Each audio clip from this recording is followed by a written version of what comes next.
So some weeks ago, I got very sick. I prayed hard because I kept seeing myself in this place, lonely, like the place of the dead, a lonely path. And I would pray and beg God, God, I don't want to die. I don't want to die.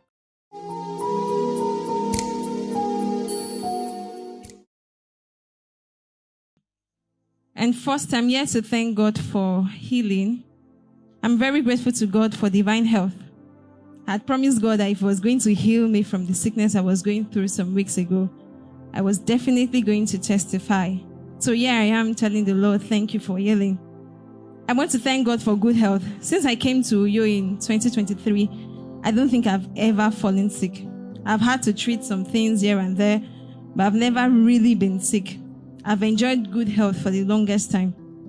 And when I see people sick around me, I'm like, you can shake it off. Just pray about it and you'll be fine. Because again, I will just pray and I will be fine. I'm one person that don't like drugs. I don't like hospitals. I'm terrified about taking drugs. So if there's something I have faith for, is good health. Just God, take away the sickness. In my head, there is no option. I don't want drugs. I don't want hospital, but I have faith. So some weeks ago, I got very sick. I prayed hard. I reached out to my siblings. They prayed for me.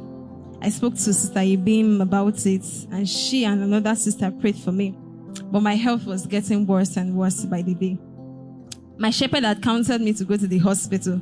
In fact, the house I stay in, they had asked me, would you like to go to the hospital? I said no. I assured them I was going to be fine, that this night, angels will do surgical operations on me. And I said it so confidently. So it went on, I was going bad. And whenever I'm around them, I'll ask, or sometimes I will have severe headache. I can't move my head. I'm like, I heard. So there was just this pain everywhere. So at some point, I had to shut down. I could not walk. I could barely lift my head. I was so cold. I was having blurry vision, constantly having pains in my chest, severe headache that made it hard to lift my head. This went on, and at some point, I could not bear it. I reached out to my shepherd, and I was like, man, I'm beginning to see myself in the other side, because I kept seeing myself in this place, lonely, like the place of the dead, a lonely path. And I would pray and beg God, God, I don't want to die. I don't want to die. So during this sickness, God really exposed the state of my heart, how I had given room to pride and fear. The Holy Spirit pointed it out, and my shepherd further mentioned it. I was able to see my fear, that my fear for drugs and hospital was not just a normal, I don't want drugs, but it was a real fear.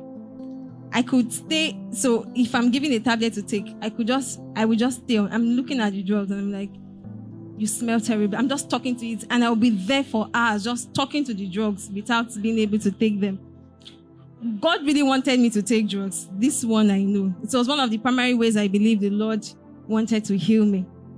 After finishing a whole malaria tablet, I realized this is the first time since my mother stopped saying, oh yeah, since I started having sense, that this is the first time I've ever completed a malaria tablet.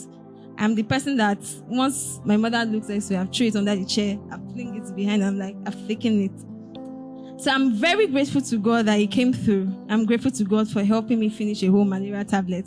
I'm grateful to God that He humbled me to express the true state of my health to the people I stay with. I'm grateful to God for my health. My health has been restored. I'm fine now. I'm perfectly well. I'm grateful to God for these things, and I say, may His name be praised. Secondly, I want to thank God for the academic session that came to an end. I'm thanking God for the growth I experienced. I'm thanking God for the transformation He brought in my life and the transformation He brought to the lives of other people in my hostel. I'm thanking God for the NDDC hostel in Pem site. A quick backstory. I had told God, I will stay in 06 till my final year.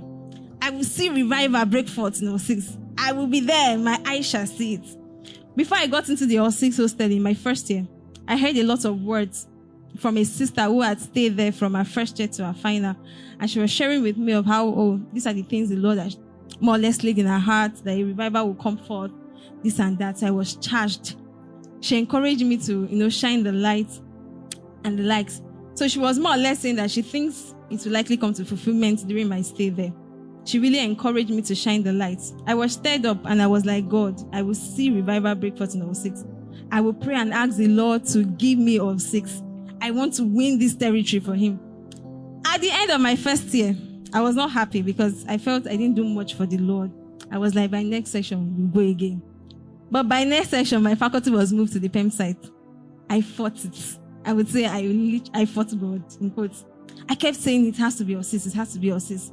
I'd applied for a bed space there. I was not given. I was sad about it. I planned to squat with a sister. I discussed the matter with my shepherd and she counseled me to apply for the hostel at PEM site. I dragged a bit and finally I obeyed. I applied and I was given a space there. It took a while for me to even come into the hostel because I kept thinking, how do we start? It's just me and Princess Imbat. And I was like, how do we, because in all 6, there's a lot of brethren. There's always people, there's brethren around you. So there was all these fears, the doubts. I delayed in going there. But Princess had moved in and she had started devotion. Then I was encouraged to join her. Part of the word I believe I heard when I got into the hostel was that the laborers are few, but the harvest is ripe, but the laborers are few.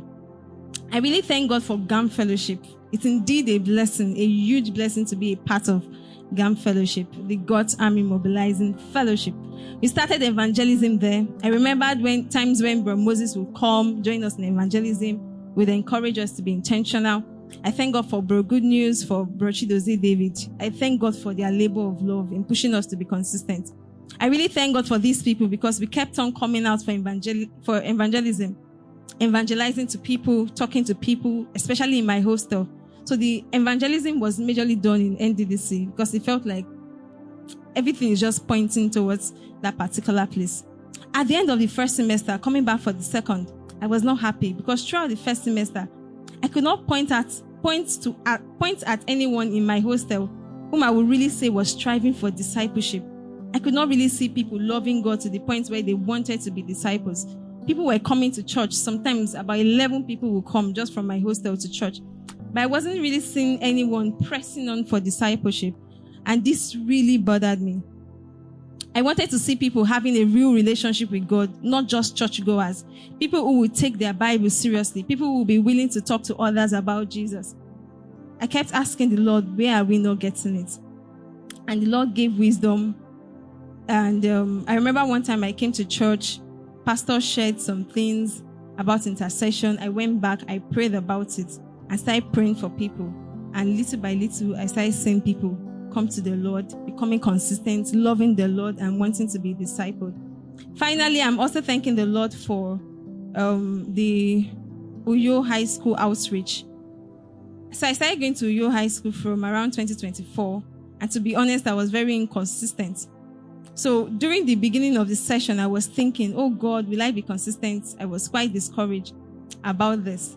So I was also sad about the fact that throughout the time I started coming from 2024 till now, I could not really see, again, there was not, so you know how you are talking to someone and you are seeing them transform, changed. I was not seeing that in the school, basically because I've not really been consistent. So I remember calling Sister Loretta, expressing my discouragement and why I don't feel like going to the school for the outreach.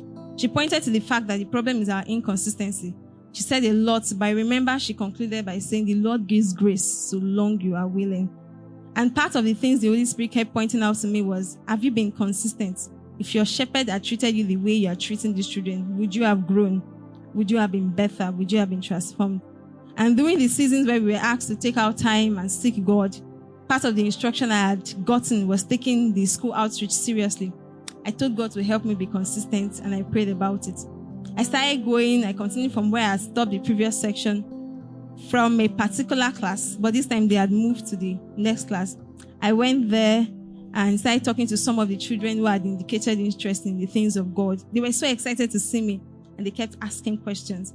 I'm here to thank God for the grace to be consistent. Now, during the time I was sick, I was not able to go, and few times when there are emergency situations. But I'm grateful to God for those children. A number of them now have been reading their Bibles consistently.